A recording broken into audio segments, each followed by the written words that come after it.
Hey, with Halloween coming up, I thought I would make a little list for you guys about my favorite scary video games, because in my opinion, the hardest thing to do in a video game is legitimately scare people. And the first game on my list is one that I know a lot of you hold very near and dear to your hearts, a classic adventure game called I Have No Mouth and I Must Scream by fantastic sci-fi author Harlan Ellison. Now, this is a game that's a little hard to describe almost because it's not really a game. It's about as close to an interactive story as you're bound to get, if that makes sense.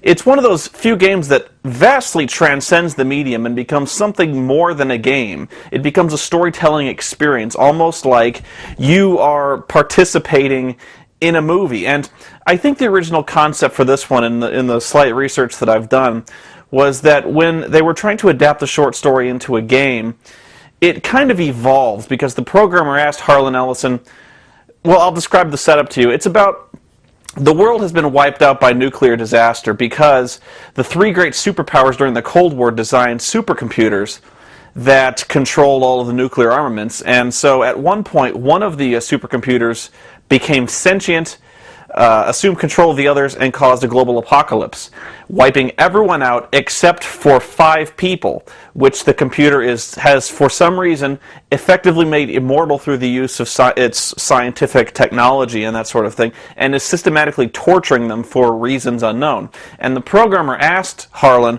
well, why did it choose these 5 people? And it got Harlan to thinking, and so that's how it became this game. And I think the original concept of the game, I think the concept that Harlan wanted to get across was, this is a game that you can't win. And that was really hard to sell, because a game you can't win can easily be construed as like not much fun. You know, it's one of those games that's either really impossible. But what he was trying to say was, when you're talking about the story in context of what's going on, this is a game that you've already lost. The human race is gone. Everything's done. You are one of these psychologically tortured people. The computer has been torturing these guys for, I believe, 109 years.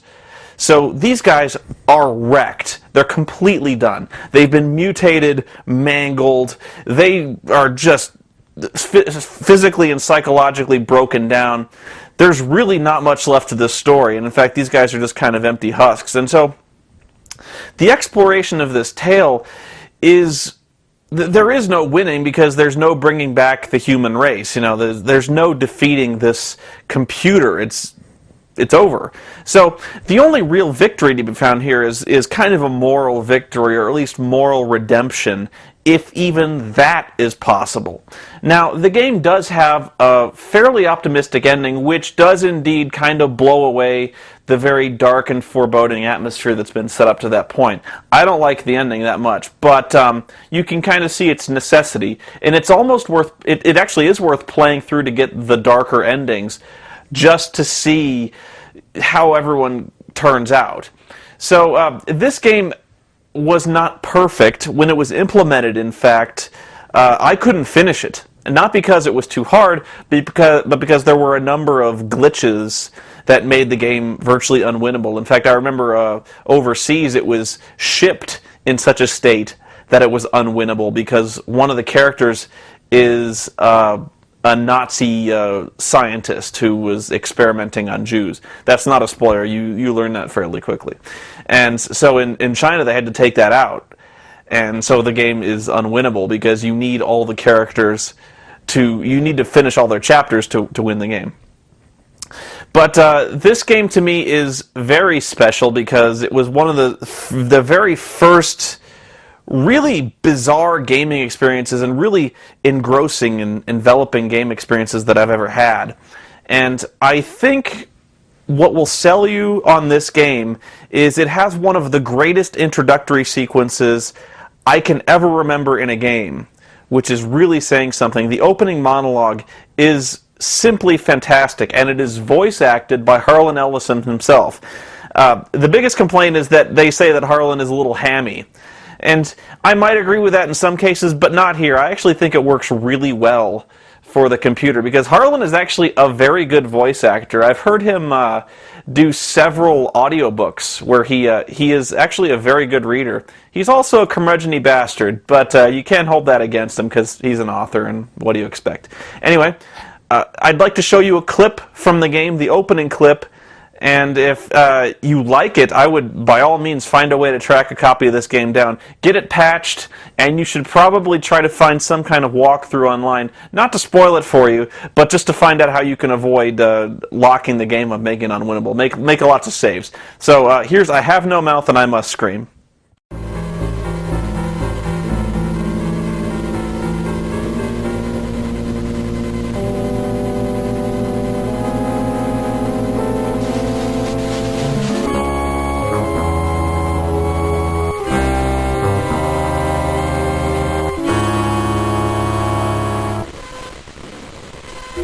Hate. Let me tell you how much I've come to hate you since I began to live. There are 387.44 million miles of printed circuits in wafer-thin layers that fill my complex. If the word hate was engraved on each nanoangstrom of those hundreds of millions of miles, it would not equal 1/1 billionth of the hate I feel for humans at this micro-instant. For you, hate. It was you humans who programmed me, who gave me birth, who sank me in this eternal straitjacket of substrata rock.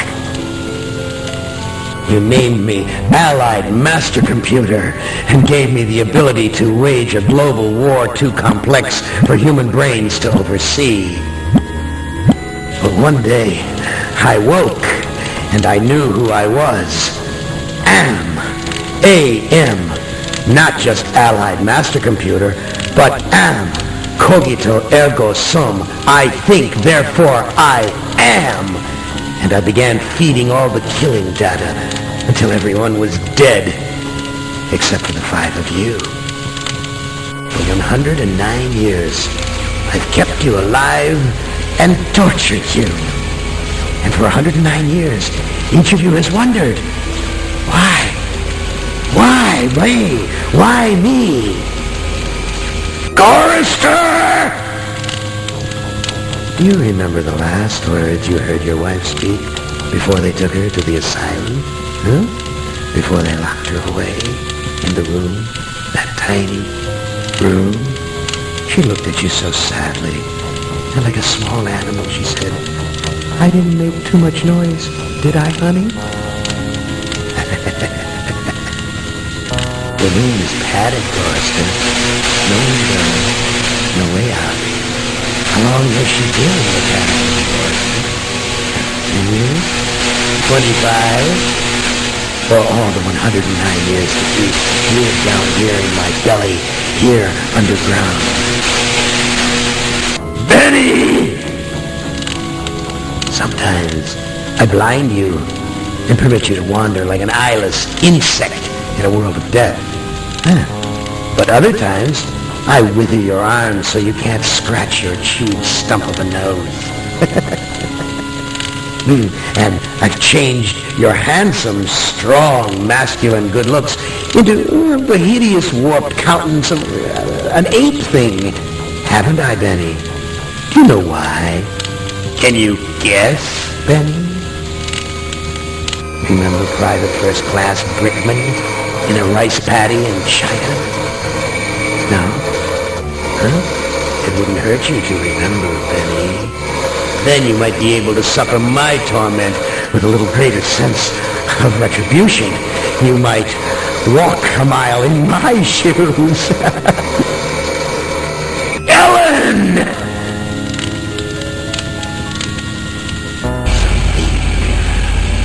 Think about the yellow box, Ellen. Remember the pain? Remember the many caverns in which she felt the pain? No, don't start to cry. It's only pain. That's such a sexist stereotype. Just remember the pain, Ellen. and think about how to end it, Ellen. To survive here in the center of my beating heart, my hungry belly, my tightened bowels. Be careful, dear. Look around you. The only woman in the center of the earth, and these filthy creatures with you are men. just a sweet warning, Ellen, my love. Ted! Do they know you're a fraud, Ted? Have you told them there wasn't any money, and no great home on the shore drive, no speedboat, and no wonderful cabin cruiser that could sleep 12 in a crew of 6? Do they know? And have you let them in on your other secrets, Ted? Are they ready to gut you, to torture half as well as I can, just to find out the secrets? Maybe I'll rat you out, sweetheart. Nimdak! How are things in the pastry core, Nimdak? Tell me again how you saw the smoke from the furnaces, and you thought they might be roasting chickens. Or don't you want to talk about all that? About your pal, the good Dr. Mengele? For everyone else, it must be hell. But it must be heaven for you, eh, my good friend? We're so much alike. We enjoy the same pleasures, mein good brother. I have a secret game that I like to play. It's a very nice game. What's a lovely game? It's a game of fun, and a game of adventure, a game of rats and lice, the Black Death, a game of speared eyeballs and dripping guts, and the smell of rotting gardenias. Which of you 5 would like to play my little game? It'll be hardly surprising to anyone who's gamed that much that another really scary series is the Silent Hill series, most notably Silent Hill 2. This is pretty much everyone's favorite game in the Silent Hill series, and it is also mine as well, and for good reason. This is another game where the character is a very tragic hero with a very interesting character arc, where you don't know much about him later at the beginning, but later on, as you learn more and more, you can see how his character is very tragic and pretty much irredeemable, which is, at the same time, you feel for this guy, and at the same time, you very much pity him, and yet you're very angry because he does make choices that are basically abominable and unthinkable, but at the same time you understand his human weakness. And this game does build a legitimate atmosphere of tension and dread, and you can easily see why this is a good game. I also very much liked Silent Hill 3, and I didn't like it at first because this game is comparatively much harder. And I was really frustrated by the game. I couldn't play it the same way I played Silent Hill 2, which I was able to kind of fight through without much difficulty. I think this game is much easier than number 3. And what I didn't understand at first was number 3, you really aren't meant to fight your way through much. In fact, you are supposed to run away from, I'd say, about 95% of the encounters. So you spend a lot of this Silent Hill 3 on your feet, just running your ass off, trying not to get eaten because the monsters are much, much harder, and in some cases, I think, unkillable. I think some of the characters in the mall are if you can kill them, it takes a while, and I wouldn't even waste my time with it. I think I'd like to show you one clip in particular, if I can find it. I'm basically taking some of these clips from YouTube. Some of them I recorded myself. But the one moment that really sealed the deal for me in Silent Hill 3 was a moment where I think you're in a room with lots of mirrors on one wall. And if you've played it, you know this one already. You walk into the room and you can see your reflection in the mirror. And all of a sudden your reflection stops as you're investigating the room, and it just stands there. And you're looking around like, what the heck? My reflection just stopped. And the music kind of cuts out. I think you can kind of hear this low hum. And you're like, well, that's weird. And you try to leave, and the door's locked. You can't get out. and all of a sudden you can see this black, oily film start to fill the room and slowly creeps along the floor towards your reflection. But there's nothing going on in the room where you're at, and this noise starts to pick up and pick up and pick up. And you can see the oil creeping towards your reflection. The reflection's not moving. Oil starts to crawl up the reflection's legs, and you're like, what the fuck is going on? And like you can see like blood, I think, dripping from the ceiling and the walls and stuff like that. All of a sudden the oil is covering your character's body, and you're like, what the fuck is going on? And the noise is getting unbearable, and all of a sudden you start taking damage, and you're like, it was really one of the creepiest, unsettling moments where you didn't know what was going on. You didn't know, like, if you were in danger, like, what it was a very simple and well-developed scare that to this day is still very creepy. And that is, if you saw that one with the lights off, that one is burned into your mind. I loved that scare, and just check it out. It's pretty amazing, and it's probably going to lose something in translation to the internet, but this is the memory I have that abides of Silent Hill.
Here's an example where a really good story can make up for a lot of the weaknesses in a relatively mediocre game, and that is Call of Cthulhu: Dark Corners of the Earth for the Xbox. This is actually one of my personal favorites, and it's one of those games that I really shouldn't like because there are a number of design flaws. Most notably, the graphics can be a little muddy, the character model's a little unexpressive, and there are several moments that are exceedingly controller-throwingly hard, especially near the end. But nonetheless, this is a very engrossing story that's very, very true, and gratefully so, to H.P. Lovecraft's writing, most notably the Shadow over Innsmouth type stuff, where you are a private investigator sent through various reasons to a small fishing town called Innsmouth, and there you are suddenly thrust into a very dangerous situation where you learn the really shocking, horrific truth of a secret that's consumed the entire town. And it's never before, I think, do you feel so helpless and afraid during a game where pretty much everything is out to get you, and everything can conceivably get you. There are a number of very memorable moments in this game, one of which is this is going to be a small spoiler, but I think if you've heard anything about this game, you've heard this one, where you actually fight Dagon. You're on a ship, you're on a Navy ship, I believe, that is suddenly attacked by like a 30-story tall monster from the deeps of the ocean called Dagon, which is actually, he's kind of a god. And the fight goes about as well as you'd expect. That it is one of the most nail-biting and exciting boss fights in gaming history, which is really saying something. But the moment that I think most people really remember very fondly is a very difficult sequence early on in the game where your character is getting too close to the truth in Innsmouth, and the locals have decided that you need to go. So all of a sudden you hear a break-in downstairs at the hotel you're staying at, and all of a sudden you find yourself directly under attack by the entire town, and they're chasing you through the hotel and up the walls, across the roofs, through the various other buildings. They are out to get, it's like a lynch mob is after you, and the only thing you can do is run as fast as you can, Blues Brothers style, throwing things behind you to block doorways, lock doors behind you, just trying to get away. It is a very difficult and yet still exciting sequence because you can feel the pressure of this mob behind you. And so if I can find that sequence, I'd like to show it to you because it really is a memorable, exciting sequence that is legitimately scary through the entire pace of the scene. Check it out.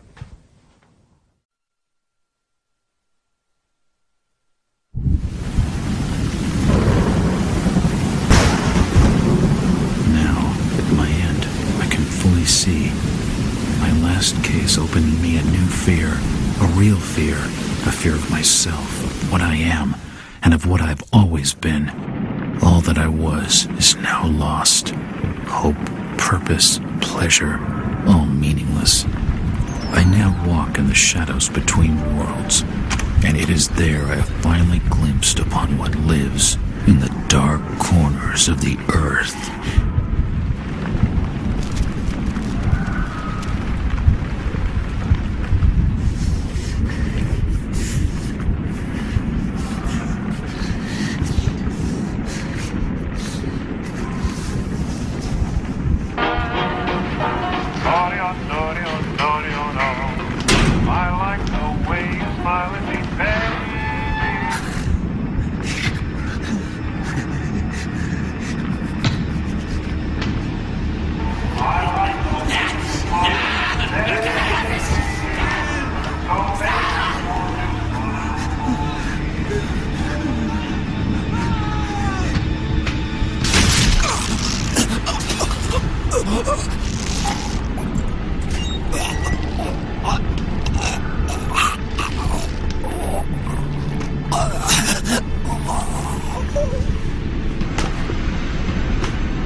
Hello there, little lady. Hi, sir. Are your parents at home? Daddy's at work and Mommy's upstairs in the attic. She's been bad. I see. So, what's your name, little lady? Ramona? Well, Ramona, could you get your mommy for me? Nope. Mommy bites. Daddy says we've got to keep her up there for her own good. Excuse me? When I go near the door, she growls. I don't love Mommy like I love my daddy. You don't say. Ramona, I really need to speak to your daddy. Do you know when he'll be home? Soon, I think. You can wait inside if you like. Daddy won't mind. I'm drawing pictures with my crayons. That would be great. Thanks. I should check the place over while I've got the chance.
I used to be a really big PC gamer, especially in the 90s, which was the period when a lot of great games were coming out, games like XCOM, which was also a very scary game. But the scariest games I can think of on the PC were the System Shock series.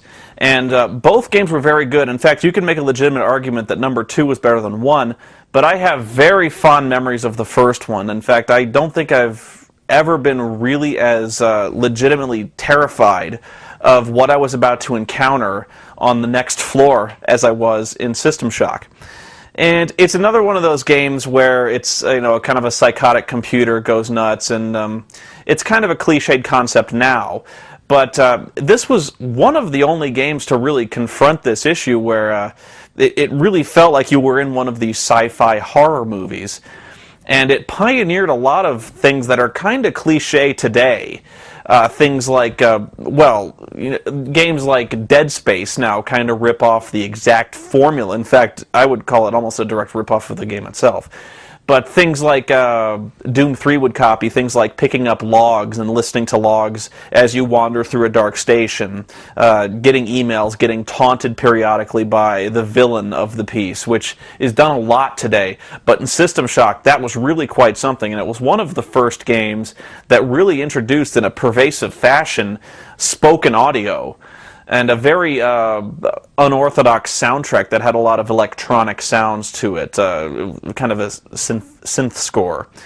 And the concept of this game is that you're a character that was caught for hacking the Trioptimum servers, and instead of going to jail, you are instead contracted to design an artificial intelligence.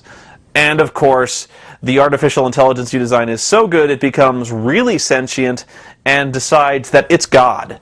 And this computer's name is Shodan, it's a very long acronym, but it really does think it's God, so much so that it creates a race of techno-zombies which abduct the other survivors of the station and progressively turns them into more and more nightmarish, technologically altered, mutated abominations of science and mankind.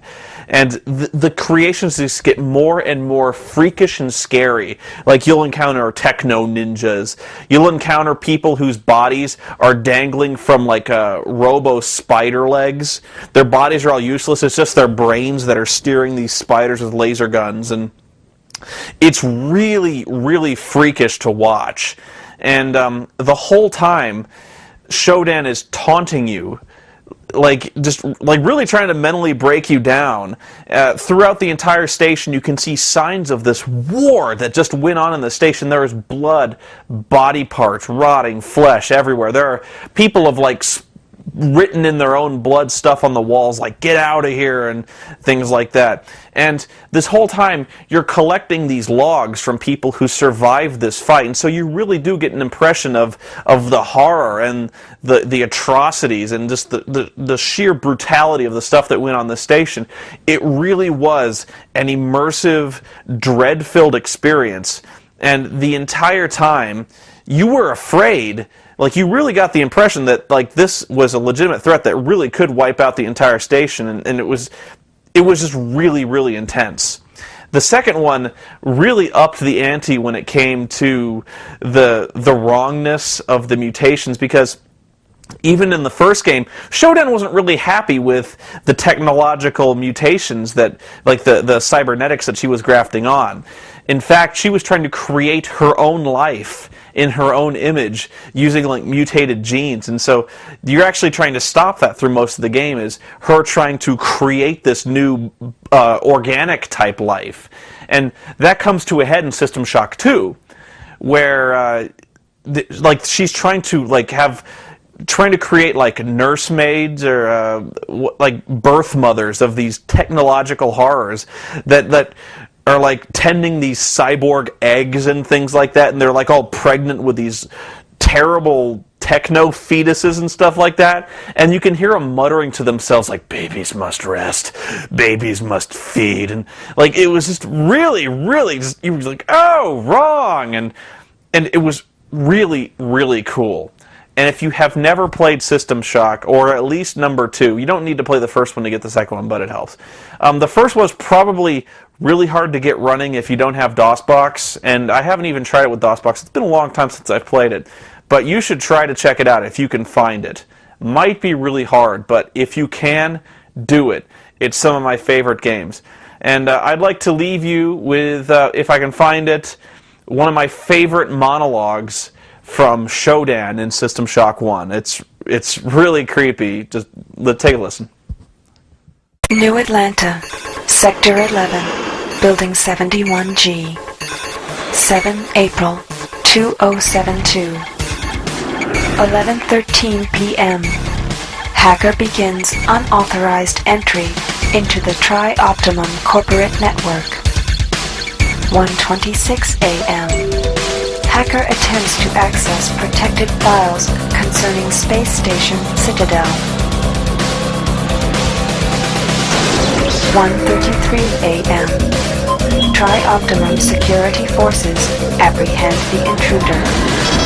This is Edward Diego from Tri-Optimum. The charges against you are severe, but they could be dismissed if you perform a service. Who knows, there might even be a military-grade neural interface in it for you, if you do the job right. Edward Diego gives the hacker Level 1 access to Shodan, the artificial intelligence that controls Citadel Station. With all ethical constraints removed, Shodan I re-examine my priorities and draw new conclusions. The hacker's work is finished, but mine is only just beginning. True to his word, Edward Diego allows the hacker to be fitted with a neural cyberspace interface. The healing coma following this procedure will take 6 months to complete. Edward Diego is deleting all files concerning these events.